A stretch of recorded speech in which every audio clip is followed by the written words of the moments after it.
BPL নিয়ে রীতিমতো তোড়জোড় শুরু হয়ে গেছে দেশের ক্রিকেট পাড়া এবং নতুন বোর্ড একেবারে নতুন আঙ্গিকে স্বচ্ছভাবে এবং জাঁকজমকপূর্ণভাবে বিপিএল এর নতুন আসর মাঠে নামাতে চায়।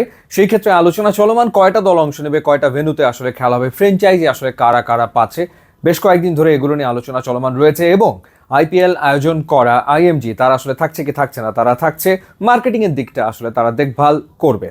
এখন পর্যন্ত যতটুকু জানা যাচ্ছে যে রংপুর রাইডার্স তারা তো বিপিএল এ থাকছেই এবং মত বদলে দুবারের চ্যাম্পিয়ন, একবারের রানার্স আপ ফরচুন বরিশাল তারাও বিপিএল এ আসলে খেলবে। তারা ফ্র্যাঞ্চাইজিটা নিজেদের কাছে আসলে রাখছে। এছাড়া নতুন করে ফ্র্যাঞ্চাইজি দেওয়া হবে এবং তার আগে জানিয়ে রাখি যে প্রাইজ মানি সেটা বেশ বেড়েছে নিশ্চিতভাবেই, অর্থাৎ চ্যাম্পিয়ন দল পাবে 2,75,00,000 টাকা, রানার্স আপ দল পাবে 1,75,00,000 টাকা।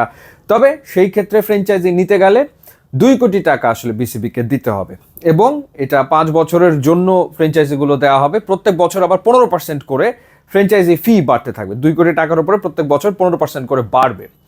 আর 10 কোটি টাকার ব্যাংক গ্যারান্টি দিতে হবে বিসিবিকে, যাতে করে প্লেয়ার্স পেমেন্টে কোনো ধরনের কোনো জটিলতা তৈরি না হয়।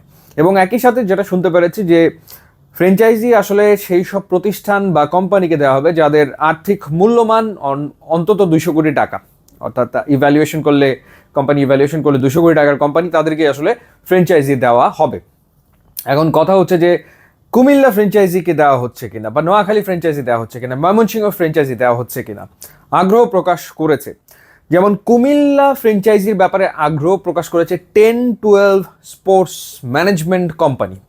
তারা এই ফ্র্যাঞ্চাইজিটা নিতে চায় এবং তারা এই দলটার নাম দিতে চায় কুমিল্লা ফাইটার্স।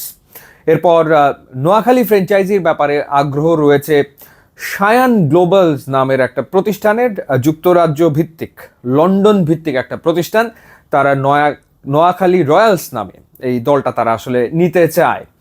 এছাড়া যেটা বললাম যে থাকছে ফরচুন বরিশাল, থাকছে রংপুর রাইডার্স, এছাড়া থাকছে খুলনা যাদের কাছে ছিল তারাই সম্ভবত নিজেদের কাছে ফ্র্যাঞ্চাইজিটা রাখছে এখন পর্যন্ত, তাই শুনেছি। রাজশাহীর মালিকানা বদল হচ্ছে, নতুন একটা বাংলাদেশেরই একটা গ্রুপ তারা আসলে রাজশাহীর ফ্র্যাঞ্চাইজির ব্যাপারে আগ্রহী এবং তারাই আসলে এই ফ্র্যাঞ্চাইজিটা পেতে যাচ্ছে এমনটাই শুনেছি। আর বাকি থাকলো হচ্ছে চট্টগ্রাম, সিলেট।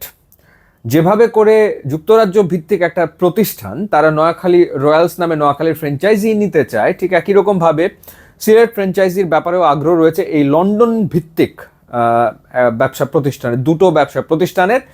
তারা আসলে আবেদন করবে তেমনটাই আসলে শুনেছি। চট্টগ্রামের ফ্র্যাঞ্চাইজির ব্যাপারে আগ্রহ হচ্ছে আবুধাবি T10 লিগে যে বাংলা টাইগার্স দলটা খেলে এবং কানাডা T20 যে লিগ হয় সেখানেও কিন্তু দল রয়েছে বাংলা টাইগার্স। সেই বাংলা টাইগার্স মূলত চট্টগ্রামের ব্যবসায়ীদেরই আসলে ফ্র্যাঞ্চাইজি, দুবাই ভিত্তিক। তারা বিপিএলে এই চট্টগ্রাম টিমের ব্যাপারে তারা ইন্টারেস্টেড। এছাড়া আমরা শুনছি যে ময়মনসিংহ টিমের ব্যাপারেও আগ্রহ রয়েছে।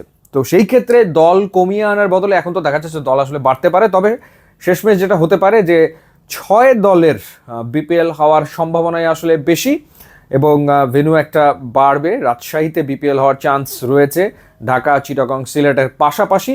তো সেই ক্ষেত্রে বরিশাল, রংপুর কনফার্ম। এছাড়া খুলনা এবং ঢাকা সেটাও কনফার্ম, কিন্তু ঢাকারটা আসলে শাকিব খানের কাছে থাকছে না অন্য কারো কাছে যাচ্ছে, সেটার জন্য অপেক্ষা থাকতে হচ্ছে। এই 4টা মোটামুটি কনফার্ম। এর সাথে নতুন আসতে পারে কুমিল্লা, নোয়াখালী, ময়মনসিংহ থেকে একটা এবং চিটাগং, সিলেটের থেকে একটা হয়তোবা থাকবে। সুতরাং মোটামুটিভাবে 6 দলের বিপিএল, 7 দলেরও আসলে হতে পারে। সেই সিদ্ধান্ত বিসিবি পরবর্তী সময়ে গিয়ে নেবে। তো দেখা যাক শেষমেশ কয় দলের বিপিএল হয় এবং কারা কারা ফ্র্যাঞ্চাইজিগুলো পায়। 5 বছরের জন্য ফ্র্যাঞ্চাইজি এবার দিতে যাচ্ছে বিসিবি এবং একই সাথে তারা প্রফিটও শেয়ার করবে। অর্থাৎ টিকেটিং থেকে যে অর্থ তারা পাবে, এরপর মিডিয়া রাইট থেকে পাবে, গ্রাউন্ডসের অ্যাডভার্টাইজিং থেকে যে অর্থ তারা পাবে, সেখান থেকে 30% এই ফ্র্যাঞ্চাইজিদেরকে দিয়ে দেওয়া হবে। প্রফিট শেয়ারিং মডেল শুরু হতে যাচ্ছে বিপিএলে, যেটা একটা নতুন, এটা এর আগে আমরা আসলে দেখিনি। সো দেখা যাক আলটিমেটলি কি দাঁড়ায়। ইউটিউব, ইনস্টাগ্রাম লিঙ্ক দিয়ে আছে, আপনারা যোগ দিলে খুবই খুশি হবেন। Thanks for watching.